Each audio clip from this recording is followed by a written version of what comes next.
안다는 것과 행하는 것에 대해서 함께 말씀을 나누고자 합니다. 예수님께서 제자들에게 찾아오셔서 풍랑을 잔잔하게 하시고 제자들이 이제 안전하게 그 풍랑을 헤치고 도착하게 하셨습니다. 예수님께서 제자들에게 처음에 배를 타고 건너가게 하실 때에는 벳세다로 가게 하셨습니다. 그런데 제자들이 배를 타고 건너가 도착한 곳은 게네사렛 땅입니다. 처음에 의도했던 곳과는 조금 다른 곳에 도착하게 됩니다. 벳세다는 갈릴리 호수의 북쪽 끝에 가깝다면 게네사렛은 갈릴리 호수의 북서쪽에 위치하고 있었습니다. 그래서 처음 생각한 것과 다른 곳으로 서쪽으로 조금 더 이제 가게 됩니다. 왜 예수님은 처음과 다른 곳에 도착하게 하셨을까요? 사실 게네사렛은 가버나움과 가까운 곳입니다. 그래서 요한복음에서는 예수님께서 가버나움으로 가셨다라고 말씀하며 본래 목적지가 가버나움이라고 말씀하고 있습니다. 예수님께서 왜 가버나움으로 가신 걸까요? 그 이유를 생각해 보면 가버나움이라는 동네는 본래 예수님이 계시던 곳이기 때문입니다. 예수님은 여러 촌을 두루 다니시면서 복음을 전하셨지만 거처가 있는 그곳 가버나움으로 돌아오시곤 하셨습니다. 예수님께서 공생애를 사실 때 그래서 가버나움을 제2의 고향이라고 불렀습니다. 돌아가야 할 곳이 있는 것은 우리의 삶에 있어서 매우 중요한 일입니다. 왜냐하면 우리에게 돌아갈 곳이 있다는 것은 우리의 모든 삶의 여정에서 힘들고 어려운 일이 있다 할지라도 그 돌아갈 곳이 있을 때 그 돌아간 그곳에서 우리는 안식을 얻기 때문입니다. 예수님은 하나님 우편에 앉아 계시다가 사명을 이루시기 위하여 육신을 입고 세상에 오셨습니다. 그리고 하나님의 뜻을 따라서 모든 일을 다 행하셨습니다. 이때 예수님은 십자가의 고난도 당하시고 죽으셨습니다. 그러나 사망 권세를 이기시고 부활하신 예수님은 다시 하나님 우편에 올라가셨습니다. 그래서 사도행전 1장 9절에 보면 이 말씀을 마치시고 그들이 보는데 올려져 가시니 구름이 그를 가리어 보이지 않게 하더라. 우리 모두에게도 돌아갈 곳이 있습니다. 그 돌아갈 곳을 향하여 살아가는 것이 우리의 지금의 인생의 여정입니다. 또한 돌아가 안식할 곳이 있기 때문에 지금 우리의 인생의 여정에서 힘들고 어렵더라도 그 힘들고 어려운 여정을 이기며 감당할 수 있는 겁니다.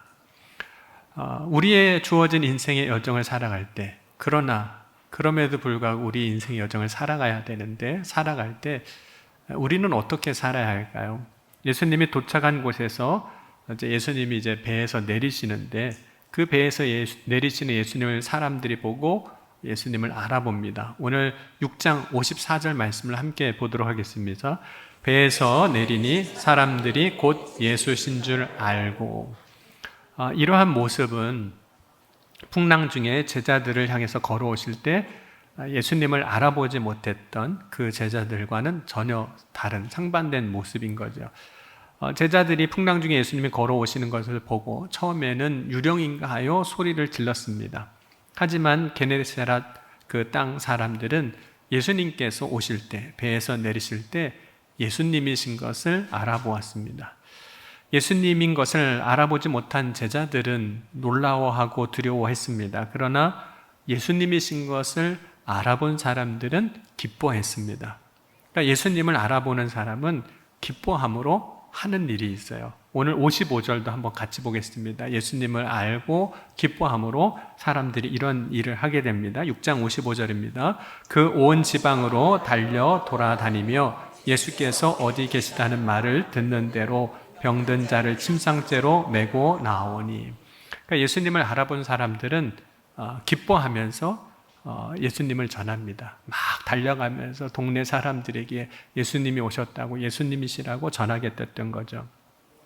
요한복음 4장에 보면 예수님께서 야곱의 우물에서 한 여인, 사마리아 여인을 만납니다. 처음에는 이 여인이 자신과 이야기하는 그분이 유대인인 건 알았지만 누구인지는 이제 알아보지 못합니다. 그러다 예수님과 이야기하는 중에 예수님이 선지자시구나라는 걸 알게 돼요. 그래서 요한복음 4장 19절 보면 여자가 이르되 주여 내가 보니 선지자로서이다. 그러나 예수님과 더 깊이 이야기하는 중에 이 여인은 자신 앞에 계신 분이 메시아 곧 그리스도이신 것을 깨닫게 됩니다. 우리를 구원하실 분이심을 깨닫게 돼요. 그래서 요한복음 4장 26절 이하를 보면 예수께서 이르시되 내가 말하는 내가 그라 하시니라. 그때 제자들이 돌아와서 예수께서 여자와 말씀하시는 것을 이상히 여겼으나 무엇을 구하시나이까 어찌하여 그와 말씀하시나이까 묻는 자가 없더라. 여자가 물동이를 버려두고 동네로 들어가 사람들에게 이르되 내가 행한 모든 것을 내게 말하는 사람을 와서 보라. 이는 그리스도가 아니냐 하니 그들이 동네에서 나와 예수께로 오더라. 예수님이 메시아인 것을 그리스도이신 것을 이 여인이 알았을 때 이 여인의 삶에는 놀라운 변화가 일어났습니다. 그것은 물동이를 버려두고 사람들에게 달려가서 예수님을 전하는 일이었습니다. 우물가에 있었던 이 사마리아 여인이 사람들에게 갔다는 것은 그녀의 삶이 예수님을 만나기 전과 그 이후로 완전히 달라졌다는 것을 보여주는 것입니다. 이전까지 이 여인은 사람들을 만나고 싶지 않았어요. 자신의 과거 때문에. 그래서 정오에 가장 뜨거운 때에 물을 길러 왔던 겁니다. 사람이 없을 때를 피해서 왔던 거죠. 그러나 이제는 그 사람들을 피하지 않고 그 사람들에게 가서 자신이 만난 예수님을 기뻐함으로 전하게 되는 겁니다. 그런 아는 것이 우리의 삶을 변화시키는 겁니다. 우리가 예수 그리스도를 온전히 알면 그 알미 우리의 삶을 변화시키는 거예요. 오늘 본문에서 알다라는 이 단어는 지식으로 아는 것이 아니라 깨닫게 되었다는 의미가 있습니다. 특별히 인격적인 관계를 통해서 그 사람을 알게 됐다라는 의미입니다. 그럼 부모와 자녀는 인격적인 관계로 알게 되는 거예요. 또 부부의 관계에 있어서도 부부도 인격적인 관계를 통해서 배우자를 이제 알아가게 되는 겁니다. 그러나 우리가 누군가에 대해서 알 때 곧 그 사람에 대한 많은 정보를 얻게 되고 그 사람에 대해서 그 정보를 통해서도 알 수 있습니다. 공적인 일을 하는 어떤 사람의 경우 같은 것을 보면 그 사람과 우리가 인격적인 관계가 없음에도 불구하고 그 사람에 대한 정보를 많이 알고 있어서 그 사람이 무엇을 좋아하는지도 알고 그 사람의 삶에 대한 여러 가지 일들도 알 수 있습니다. 그래서 그 사람의 작은 부분만 노출된다 할지라도 이미 많은 정보를 우리가 알고 있기 때문에 바로 그 사람이 그 사람이라는 것을 알아차릴 수도 있습니다. 그러나 그 사람에 대한 알미 진정으로 안다는 것은 아니에요. 단지 정보로만 그 사람에 대해서 알고 있는 것입니다. 야곱의 우물에서 예수님을 만났던 이 여인은 예수님과의 그 만남, 예수님과의 대화를 통해서 예수님이 그리스도이신 것을 알았습니다. 뿐만 아니라 예수님을 찾아왔던 사람들 중에 예수님의 말씀을 듣고 예수님이 행하여 주시는 기적을 통해서 예수님이 하나님의 아들이신 것을 알게 된 거죠.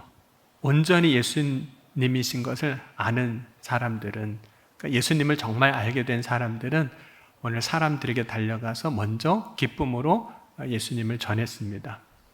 우리가 안다라고 말할 때 안다는 것은 두 가지 영역에서 우리가 안다라고 말할 수 있어요. 가슴과 머리입니다. 그 이유는 이제 머리로 이제 깨닫기 때문이고 또 하나는 마음으로 받아들이기 때문에 그래요. 깨닫는 것은 우리가 지식적으로 이제 동의하는 부분이 되겠죠. 여러분, 지식적인 동의가 필요한 이유는 우리가 지식적으로 먼저 동의가 되지 않으면 무언가를 따른다거나 누군가를 따른다는 것이 안 됩니다. 지식적인 동의가 필요해요. 물론 지식적인 동의는 모두 이성적이거나 설명이 가능하다는 뜻을 의미하는 것은 아닙니다. 때로는 우리가 모든 것을 다 설명하지 못한다 할지라도 혹은 설명되지 않는다 할지라도 어느 정도는 충분히 이제 동의할 수 있습니다.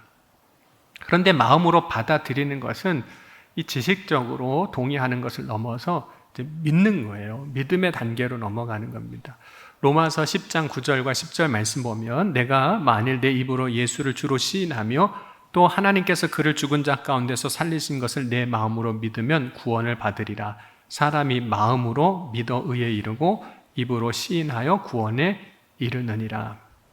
그런데 우리가 마음으로, 지식적인 동의뿐만 아니라 마음으로 받아들일 때, 믿을 때 우리의 삶은 변화가 있는 겁니다. 마음으로 정말 받아들일 때 자신의 삶을 바꾸기 시작합니다. 여러분, 우리의 삶을 바꾸는 것은 참 놀라운 대단한 변화이지만 그 변화는 실제적으로는 아주 작은 것에서부터 시작이 됩니다. 예수님을 만나고 예수님을 전하는 사람들로 인해서 예수님에 대하여 듣고 예수님이 어디 계신지를 알게 됩니다. 그때 예수님에 대하여 전하던 사람들 가운데는 어떤 사람들도 있었냐면, 병자를 만나면 그 사람을 예수님께로 데려오기 시작하는 거예요. 나하고 특별히 상관이 없는 사람이라 할지라도. 물론 예수님에 대하여 듣고 그렇게 한 사람도 있었고, 예수님을 전하는 사람들 중에 자신이 나서서 병자들을 이제 데리고 오는 경우도 있었습니다. 그런데 예수님을 알게 된 사람은 오늘 말씀 보면 어떤 일도 하게 되냐면, 병자를 침상째로 메고 나오는 수고를 아끼지 않았습니다. 오늘 55절 한번 같이 보겠습니다. 같이 읽겠습니다. 그 온 지방으로 달려 돌아다니며 예수께서 어디 계시다는 말을 듣는 대로 병든 자를 침상째로 메고 나오니. 여러분, 죄인된 인간의 본성, 이 죄인의 본성 중에 하나는 이기적이라는 겁니다. 그래서 많은 경우에 자신의 이익을 위해서 살고 자신의 욕심을 채우는 일을 이제 하게 됩니다. 그런데 예수님을 만나고 예수님을 알게 되고, 그래서 예수님을 믿게 되면서 사람들에게 어떤 변화가 일어났냐면, 이기적인 삶이 줄어들고 이타적인 삶을 살기 시작합니다. 자기 유익만을 위해서 살지 아니하고 남을 위해서 살기 시작하는 거예요. 이러한 삶이 섬김으로 나타나기도 하고 사랑으로 나타나기도 합니다. 주님의 말씀을 따라 때로는 무거운 십자가지만 그 자기 십자가를 지는 순종으로도 나타나는 거죠. 여러분, 예수님께서 제자로 부르시고 그리고 두 번째로 다시 베드로에게 사명을 주실 때 차이가 좀 있습니다. 첫 번째 사명은 예수님께서 베드로를 부르시는데 사람을 낚는 어부가 되리라고 말씀하셨고, 두 번째로 요한복음 21장에 보면 두 번째로 사명을 주실 때에는 내 양을 먹이라, 내 양을 치라고 말씀하시면서 목양의 사명을 이제 주십니다. 그런데 베드로가 이전까지 분명히 예수님의 부름을 받고 제자로 살았음에도 불구하고 그 안에 있었던 이기적인 모습들은 계속 나타났습니다. 그 대표적인 모습이 십자가 앞에서 예수님 이제 가야바의 그 뜰에서 예수님의 제자인 것을 사람들이 알아볼 때 예수님의 제자가 아니라고, 예수님을 모른다고 부인하는 그 장면입니다. 그런데 예수님은 이제 요한복음 21장에 가면 그 이기적이었던 베드로의 삶에서 그 이기적인 삶을 이제 살지 않고 이타적인 삶을 살게 되는 것에 대해서 이렇게 말씀을 하셨습니다. 요한복음 21장 8절과 18절과 19절 말씀도 한번 같이 읽겠습니다. 내가 진실로 진실로 내게 이르노니 내가 젊어서는 스스로 띠띠고 원하는 곳으로 다녔거니와 늙어서는 내 팔을 벌리리니 남이 내게 띠띠우고 원하지 아니하는 곳으로 데려가리라. 이 말씀을 하심은 베드로가 어떠한 죽음으로 하나님께 영광 돌릴 것을 가리키심이로라. 이 말씀을 하시고 베드로에게 이르시되 나를 따르라 하시니. 베드로가 달라질 것에 대해서 말씀을 하신 거죠. 전에는 자기 원하는 대로 살았어요. 원하는 곳으로 가고 원하는 것을 하고. 그런데 어느 순간 베드로가 달라질 거라는 게, 원하지 않지만 그러나 누군가가 띠띠우고 데려가도 그를 위해서, 하나님의 영광을 위해서 그렇게 하는 삶으로 바뀔 거라고 말씀하는 겁니다. 그러니까 예수님께서 믿음 안에서 베드로가 어떻게 변화되는지 말씀을 하시는 거죠. 예수님께서 이후에 오늘 말씀 보면 게네사렛 땅이 아닌 다른 지역으로도 가서 계속해서 복음을 전하셨습니다. 왜냐하면 모든 사람에게 이 복음을 전하기 위해서입니다. 그때마다 많은 사람들이 예수님을 찾아오게 되는데, 예수님을 찾아온 사람들 중에는 병자들이 많이 있었습니다. 그리고 병자 중에는 스스로 예수님 앞에 나와서 예수님 앞에 고쳐달라고 할 수 있는 사람도 있는가 하면 그 병이 중한 사람들 가운데는 스스로 예수님 앞에 찾아 나오지 못할 사람들도 있었어요. 그러니까 누군가가 정말 예수님 앞으로 그 사람을 데려오지 않으면, 도와주지 않으면, 앞에서 말씀한 것처럼 누군가 침상째 메고 예수님 앞에 데려오지 않으면 나올 수 없는 그런 사람들이 있었다는 거죠. 그런데 그렇게 도와줄 사람이 있는 경우에는 그렇게 침상째 메고 예수님 앞에 나오지만 어떤 사람은 정말 그럴 수가 없는 거예요. 그때 한 사람이 이렇게 얘기를 하는 겁니다. 예수님, 지금 병자가 시장에 있어서, 다른 번역에 보면 길거리라고도 되어 있거든요. 시장에 있어서 그 시장의 길거리에다 두고 나왔는데 예수님이 그곳에 가셔서 지나가실 때 그 시장을 지나가시고 길거리를 지나가실 때 누가 도와줄 사람이 없어서 나올 수 없었던 그 사람이 혹시 예수님의 옷자락이라도 만지면 그 옷자락 만진 것으로도 이 사람이 낫게 해달라는 겁니다. 여러분, 예수님의 옷자락이라도 만지게 해달라는 그 간구가 뭘 말해주는 걸까요? 마가복음 5장에 보면 12해 동안 혈루증 걸렸던 여인이 그 당시에 부정하다고 여겨지는 병을 가지고 있어서 사람들이 모인 곳에 나가지 못하고 있었습니다. 그때 자신을 숨기고 예수님 앞에 나아갈 때 예수님의 옷에만 손을 대어도 구원을 받을 거라는 믿음을 갖게 됩니다. 예수님은 혈루증 걸린 여인이 예수님의 옷에 손을 댔을 때 그 여인이 행한 모든 것을 아시고 이 여인이 한 일에 대해서 마가복음 5장 33절에 따라 내 믿음이 너를 구원하였으니 평안히 가라, 내 병에서 놓여 건강할지어다 라고 선포해 주셨습니다. 예수님의 옷을 만지는 것을 믿음이라고 하신 것은 단순히 예수님의 옷을 만졌기 때문이 아닙니다. 행위에는 그 행위를 하게 하는 이유가 반드시 있습니다. 행위에는 그 행위를 하게 하는 동기가 반드시 있습니다. 때로는 어떤 행위 같은 경우는 그냥 습관적인 행위가 있어요. 우리가 신앙생활함에 있어서도 습관적인 행위들이 있을 수 있습니다. 혹은 습관이나 관습을 따라서 하는 그 행위들이 종교적인 행위로는 인정은 받을 수 있지만 그 행위의 동기를 우리가 보면 그것이 믿음이 아닐 수도 있습니다. 그냥 해오던 것을 그냥 하는 거죠. 혈루증 걸린 여인이 예수님의 옷자락에 손을 댄 행위에 대해서 예수님은 그 이유가 믿음이라고 말씀하신 거예요. 그렇게 한 동기가 믿음에서부터 그렇게 시작된 거라는 거죠. 예수님은 혈루증 걸린 여인의 믿음을 인정해 주셨습니다. 그렇다면 예수님의 옷에 손을 대기를 구하는 사람들이 그렇게 구하는 이유가 뭘까요? 그들이 다 온전하게 고침을 얻었다라는 그 말씀을 통해서 우리가 볼 수 있는 것은 예수님의 옷에 손대기를 구했던 사람들도 그렇게 한 이유가 믿음에서부터인 겁니다. 믿음으로 그렇게 하는 거예요. 그러니까 믿음으로 말미암은 행위에 대해서 이야기하는 겁니다. 여러분, 저와 여러분은 다 이 시간 교회에 나와서 예배를 드리고 있는 정도라면 예수를 아는 사람입니다. 혹시 모르는 사람 있으세요? 모르시는 분? 왜냐하면 이미 여러분들은 성경을 읽고 신앙생활 하면서 얼마나 많은 예배에 참석하고 설교를 들었습니까? 그래서 예수님에 대해서 모르는 사람은 없어요. 그런데 만약 우리가 아는 그것이 지식으로 아는 것에 머물러 있다면, 예수님에 대한 정보를 아는 것에 머물러 있다면 그 지식이 예수님을 알아서 달려나가는 전했던 그런 사람들과 같지 않을 겁니다. 여러분, 예수님을 아는 것이 지식에 머물러 있다면 우리는 예수님의 옷에 손을 대어도 자신이 성하여질 것이라고 생각하지 않을 겁니다. 어쩌면 옷에 손을 댄다고 병이 낫겠어라는 의심만 가질 수도 있습니다. 여러분, 예수님을 인격적으로 만난 사람이라면 예수님을 알 때 자신이 갖고 있는 그 세상의 지식을 넘어서는 겁니다. 예수님을 인격적으로 아는 사람은 내가 주님을 아는 것으로 나의 삶이 믿음으로 사는 삶으로 바뀌어 나가는 거죠. 이러한 믿음으로 사는 삶은 예수님을 전하는 삶이기도 하고, 이러한 삶은 자신을 위한 삶이 아니라 다른 사람을 위한 이타적인 삶으로, 사랑으로 사는 삶이고, 동시에 하나님께 영광을 돌리는 삶으로 변화될 겁니다.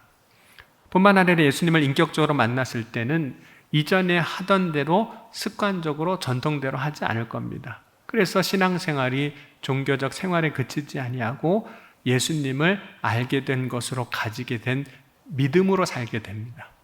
믿음으로 사는 삶이 때로는 세상에서 조롱도 받을 수 있고 비난이 될 수 있습니다. 하지만 그 믿음은 세상에서 혹 사람들에게 인정받지 못한다 할지라도 주님 앞에서 인정받는 믿음이 될 줄 믿습니다. 오늘 저와 여러분은 주님이 인정하시는 그 믿음으로 살아가는 자가 될 수 있기를 주의 이름으로 간절히 소원합니다.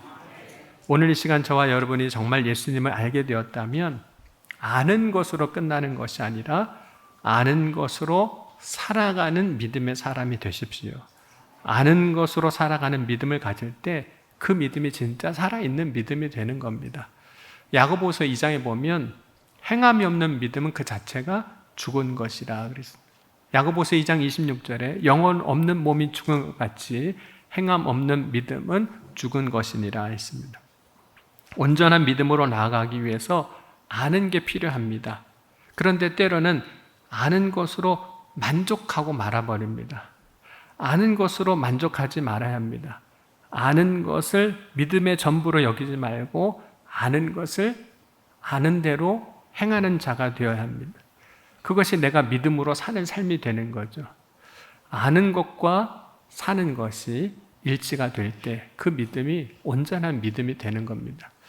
예수님께서 산상수훈을 통해서 산에 모인 사람들에게 말씀을 마태복음 5장에서 8장 1절까지 쭉 해주세요. 그리고 중간에 예수님께서 그들에게 말씀을 듣고 말씀에 대해서 새롭게 알아가는 그 사람들에게 뭐라고 말씀하시냐면 하나님의 온전하심과 같이 너희도 온전하라고 말씀합니다. 마태복음 5장 48절 그러므로 하늘에 계신 너희 아버지의 온전하심 같이 너희도 온전하라.